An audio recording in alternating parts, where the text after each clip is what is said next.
Hey, what's up, guys, and welcome back to another Real Madrid review. Barcelona 4, Real Madrid 3, and the picture on your screen pretty much sums up the season that Real Madrid have had. And yes, I mean injuries. Once again, we have seen players get injured again, but it's been the story of the season. Now, that's not to say it's an excuse. I am at a point now where I am not angry, I am not frustrated. It's gone. It's beyond that stage. Actually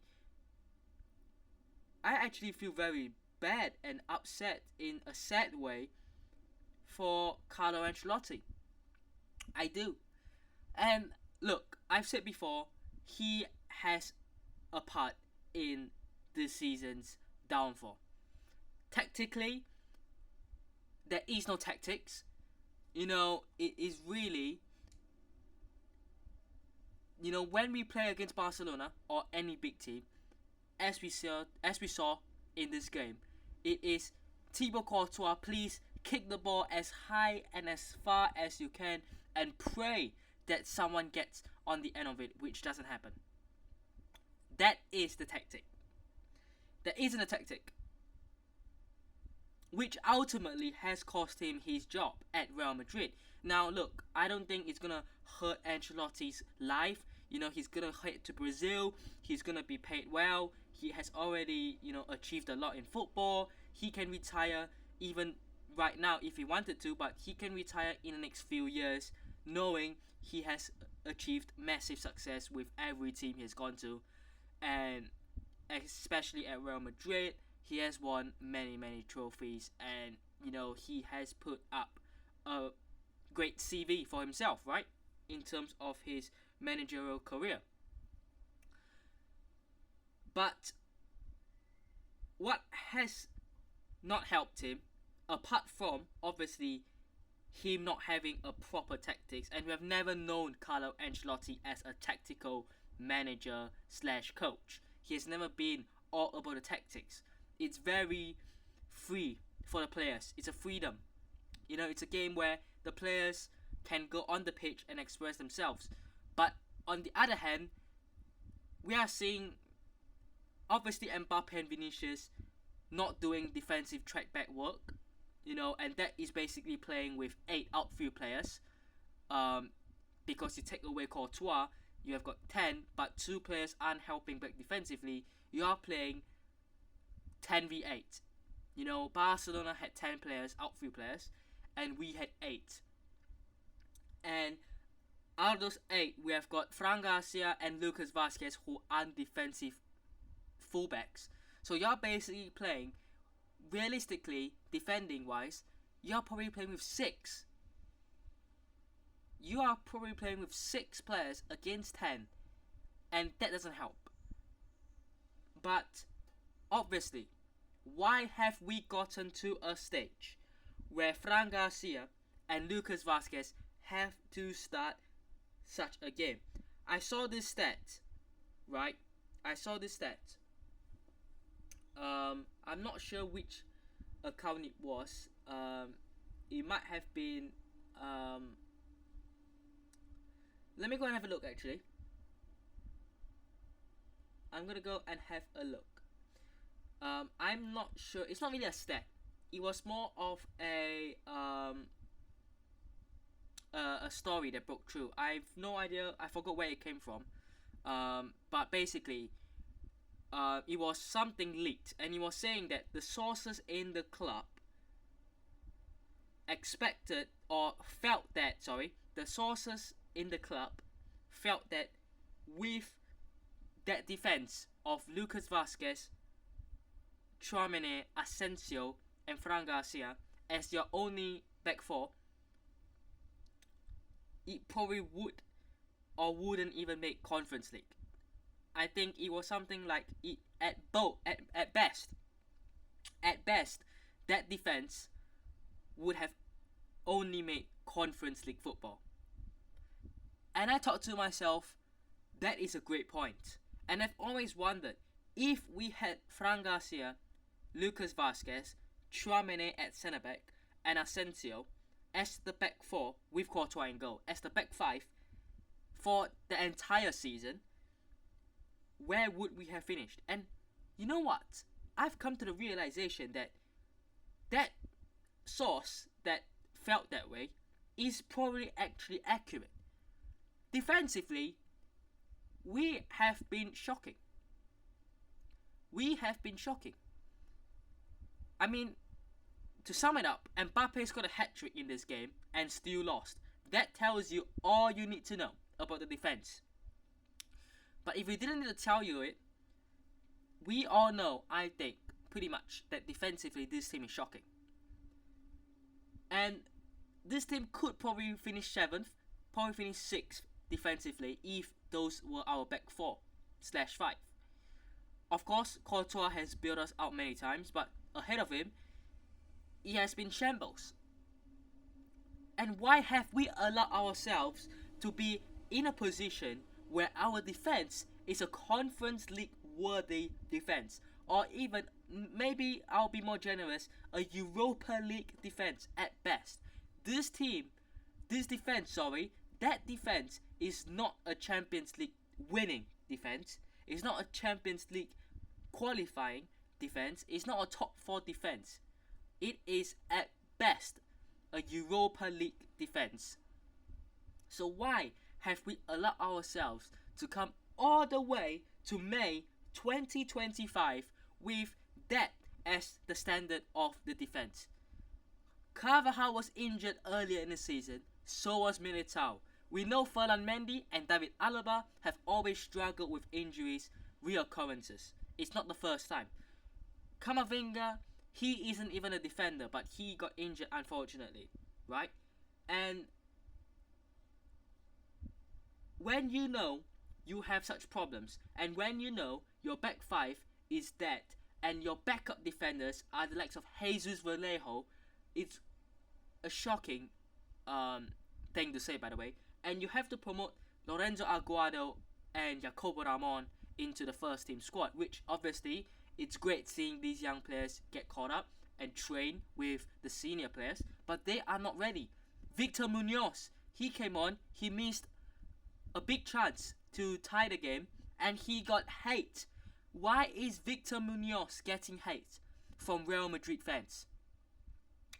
Yes, he should have done better. Yes, I've seen people say, oh, but if I was there, I would have scored. Whatever you say, right? But why are we not protecting, nurturing our young players? I'm not blaming Carlo Ancelotti for throwing him on, because so many times we have said, but Carlo Ancelotti should trust the youth more. Fair enough. We cannot contradict ourselves. But I can't blame Victor Munoz for that, because he is in a situation in El Clasico where he's basically in a 1v1 situation. He has to score. There's so much pressure on his shoulders. He misses, and all of a sudden he's getting hate. People are saying, oh, he has played his final game and things like that. And I just think that that's absolutely crazy. I'm looking at other players, and I'm not going to blame Lucas Vazquez specifically. I'm not going to blame Fran Garcia specifically. But these are the kind of players that we expect to see more out of. Vinicius Jr., we want to see more out of. The team in general, we want to see more out of. And you know what I have seen again, which I just can't get my head around? It feels like this team is self-sabotaging. It feels like this team is capable of winning. 2-0 up. There is a reason why this team went 2-0 up. And people are going to say, but it was a fluke. It wasn't because Real Madrid were playing well. It was because Barcelona had a bad start to the game. Okay, I get that.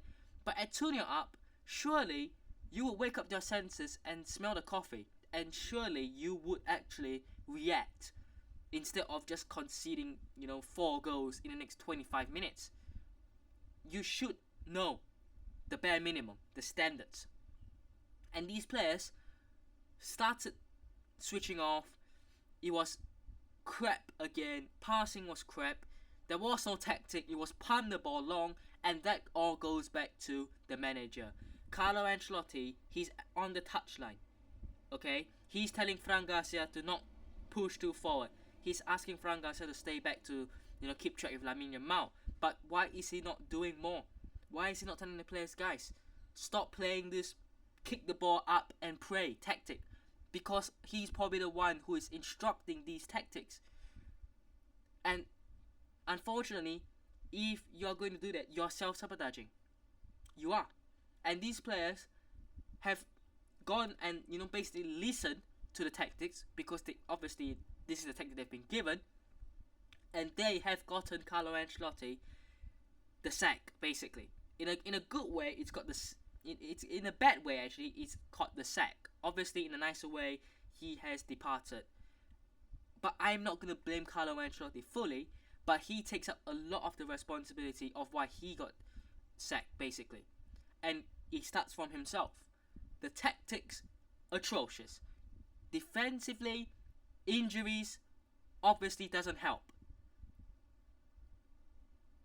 But I looked at this team, and as bad as this team defensively is, I saw potential when we were 2-0 up. I saw potential because I thought Barcelona were actually quite bad for the first 15-20 minutes.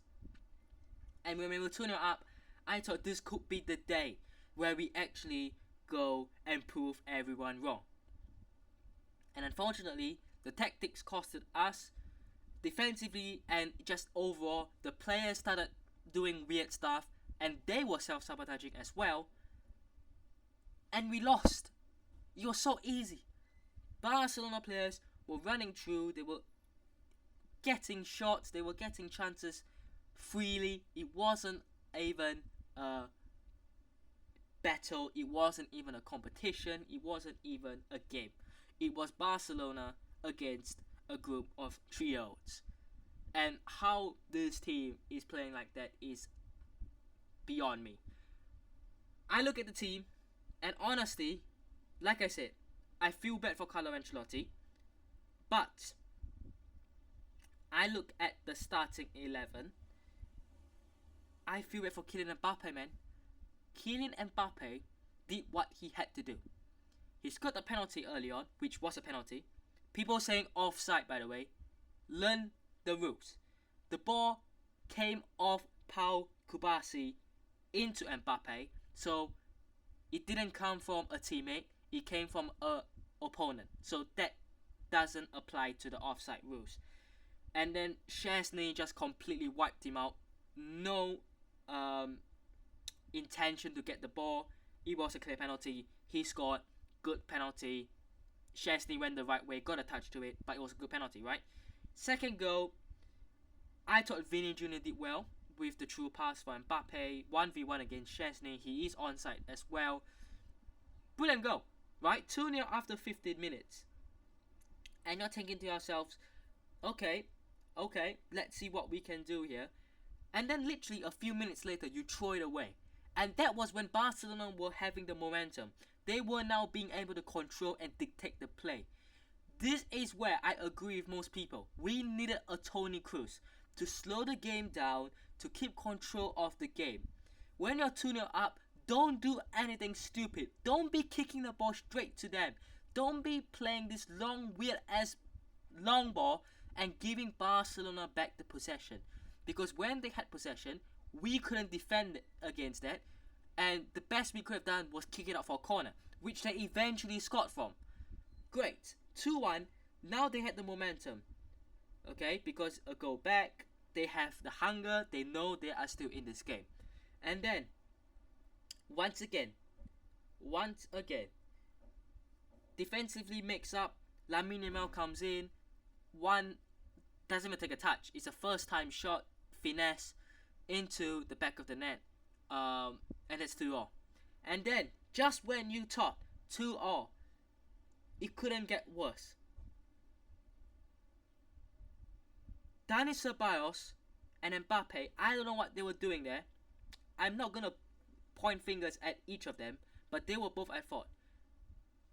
They just got in each other's way from kickoff, and he gave Barcelona the ball back straight away. Through for Rafinha, and he scores in a 1v1. I mean, how simple was that? Third goal was the worst of the four they scored, because that shows what we have been doing this season in the defense. A free goal given away from kickoff. From kickoff, a free goal given away. And then just to add salt into the wound, rub salt into the wound, just before halftime, Rafinha gets a square pass. He's at the penalty box, basically. He's on the penalty spot, and he scores a tap-in. Great. Second half, Barcelona were more pragmatic. They know that they couldn't throw it away, not against this Real Madrid team at least. And look, they did concede. Mbappé, again, great pass forward. I think, was it Luka Modric for Vinicius, who squares it for Mbappé. But that was one thing that I thought we were actually doing right. We can see Barcelona playing their usual high line. They were trying to catch Vinicius and Mbappé offside, but I thought they stayed on a couple of times. Of course, Mbappé had a couple of offsides, but I thought overall, for the first, second, okay, not the first, because technically he was offside, but it didn't come from a Real Madrid player. But the second and third goal, I thought Mbappé did well to stay on, and Vini as well for the third goal. But all in all, it just wasn't good enough, except from Kylian Mbappé. Vini Jr., my biggest issue with Vini Jr. is, where is the Vini Jr. we know? The player who can take on everyone, the player who has the confidence in him to run past the whole team, the player who can do that. For me, I'm not really looking at that combination with Mbappé, because obviously he played 2 assists to Mbappé. That is not the biggest issue. Of course, in some games we've seen those two not be able to combine that well, but that is not my issue. Where has the confidence gone to be able to attack and take on players? Where has that gone? Where has the spark gone? Bellingham, I've been saying this for weeks now. He just isn't playing at 100%. He's frustrated. He got into a lot of drills and a lot of pushing and shoving with Pedri, and it was just a very frustrating game once again for Jude Bellingham. Now, would it be smart to drop him from now on? I don't think that's going to happen, but if I was the manager, I would just be going over to Jude and saying, look, for the next few games that we have left, basically, the next 2 games, you just sit on the bench or you just rest, because we don't need you to continue playing the way you are, because you are not at 100%, you're not giving 100%, and overall, starting Brahim, Arda Güler would probably be better for the team. Arda Güler didn't do much, but didn't do much wrong either, so I'm not going to fault him, young player. Fede Valverde, like I said, and like you can see on the pic, got that nasty injury early on, but he stayed on, he fought, and yeah, did whatever he could. But again, he was the player who was kicking the goal kick far, far, far away. Why? Why was that a tactic? Dani Ceballos didn't do much, in fact screwed us up for that third Barcelona goal. Fran Garcia, Lucas Vazquez, I'm not going to blame them because it's not their fault. We know their weaknesses, and unfortunately we have to play them in those positions that we know they're weak at. So yeah, I'm not going to hate on them. Lucas Vazquez obviously isn't a right back to begin with, and look, let's just focus on hopefully, I think, sending Lucas Vazquez off in a good way. And the defense, Asensio, Tchouaméni, and Courtois. I thought Asensio was actually okay. And yeah, Courtois, I mean, were any of the goals savable? The corner, not really. It was a free header. It was unmarked. The second goal was probably should have done better. But the other two, the third and the fourth, I don't think he could have done much more in a 1v1 free goal. So yeah, probably only the Lamine Yamal shot really. But yeah, Courtois, did whatever he could.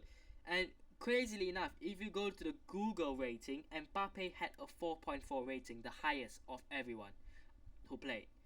And he lost. Modric came on, controlled the game a little bit, and we had a little bit more control in the second half. Brahim as well came on, did slightly better. And the other two of Victor Munoz, I'm not going to hate on him. I don't think it's justified. And Endrick, who came on, didn't do much, to be honest. And, what was he supposed to do? Rodrigo didn't come on. He could have been a player to come on, but apparently he wasn't feeling at 100% as well. So there wasn't a point to bring him on, I guess. But overall, La Liga is done, guys. I haven't mentioned that, but I feel like that is self-explanatory, and I don't think we need to get much into it because we probably knew a long time ago that the league is over. Congratulations to Barcelona once again for that victory. I think you have to be a good loser to grow and to come back stronger. And instead of hating on them, let's just acknowledge the fact that they were the better team once again for the fourth time this season. And even when they were 2-0 down, you just felt that they were eventually going to come back into it. And obviously Real Madrid played a big part in helping them do that. But they deserve the credit. And it's hard to say, and it's obviously nasty to say that because I don't want to congratulate our biggest rivals. But I cannot be sitting here and crying like, a baby about, Barcelona being the better team. So, fair play. And we go again next season. To anyone who still has that slight belief that Real Madrid are going to win the league, don't get our hopes high, guys. Just enjoy the next 3 games. 7 points behind the 3 games to go. Let's not think about it. Let's just enjoy the next 3 games. Carlo Ancelotti sending Lucas Vazquez off probably in the best possible way before the Club World Cup and Xabi Alonso, his new era. All the good memories we have to cherish. All the things that Carlo Ancelotti, Lucas Vazquez, they have done for this club, we have to acknowledge and we have to be grateful for. But we also have to look for the future, for the next 10 years down the line. And I'm not saying Xabi Alonso will be here for the next 10 years. He's only going to sign a 3-year contract. But at least for the next few years, we have something to look forward to. And I just hope that no matter what this season has been, no matter how low this season has gone, we just sort of acknowledge what Carlo Ancelotti and what Lucas Vazquez has done for this club. And we just appreciate and thank them. Be grateful. Because as much as they haven't been great for the club in a managerial and as a right back this season, they have given their all. Especially for Lucas Vazquez, of course. He's playing in a different position than he is used to and he's good at. But we just sort of have to be grateful. But let me know what thoughts are down below. Hope you guys have enjoyed today's video. Hit the thumbs, subscribe to the channel on already. And I'll see you guys in the next one. Peace.